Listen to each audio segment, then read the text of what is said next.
Le premier objectif, c'était d'organiser la réunion qui a eu lieu aujourd'hui et qui était la première manifestation de ma première mission, qui est de rapprocher le monde diplomatique du monde sportif. Ce sont des mondes qui se connaissent, qui se fréquentent un peu, mais qui ne travaillent pas ensemble très souvent. Ce comité français du sport à l'international, il a un double objectif.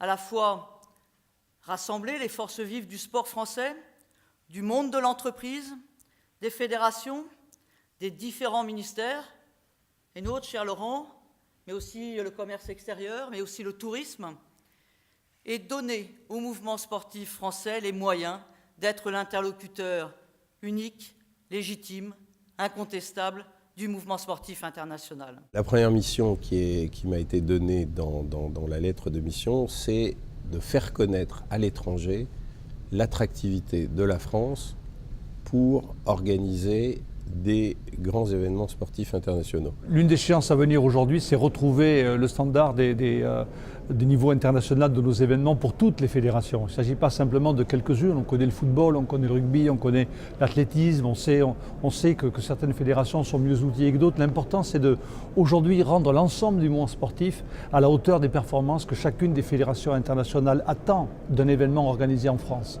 Et la mobilisation des entreprises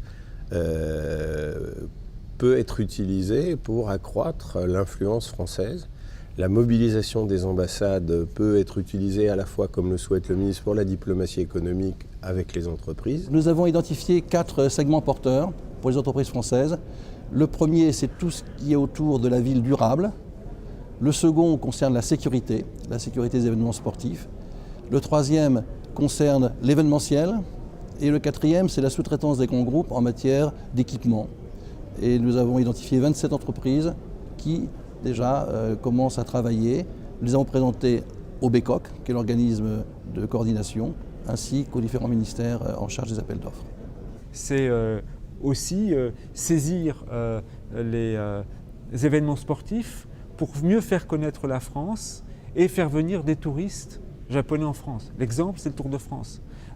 Le Tour de France est la seule épreuve sportive à l'étranger qui soit transmise de bout en bout sur la télévision japonaise, ce qui permet donc aux Japonais de découvrir les paysages et d'avoir envie de faire du vélo en France. Et beaucoup de Japonais viennent en France pour le cyclisme et de plus en plus donc pour le sport. Nous sommes des sportifs, j'ai été escrimeuse et je me suis déplacée pendant plus de 20 ans aux couleurs de la France. Donc effectivement, il y a un pouvoir d'attraction vis-à-vis des spectateurs, mais ce que je retiens, c'est lorsqu'il y avait l'implication de la diplomatie française en international, les portes s'ouvraient plus. Il y avait en fait une meilleure visibilité de la France. Je pense que si la France est capable de mettre en avant ses dirigeants sportifs aussi, eh bien, ce sera bénéfique pour les sportifs. Et si, à leur tour, les sportifs sont davantage mieux coordonnés, ce sera bénéfique pour la France, à la fois son économie et son influence.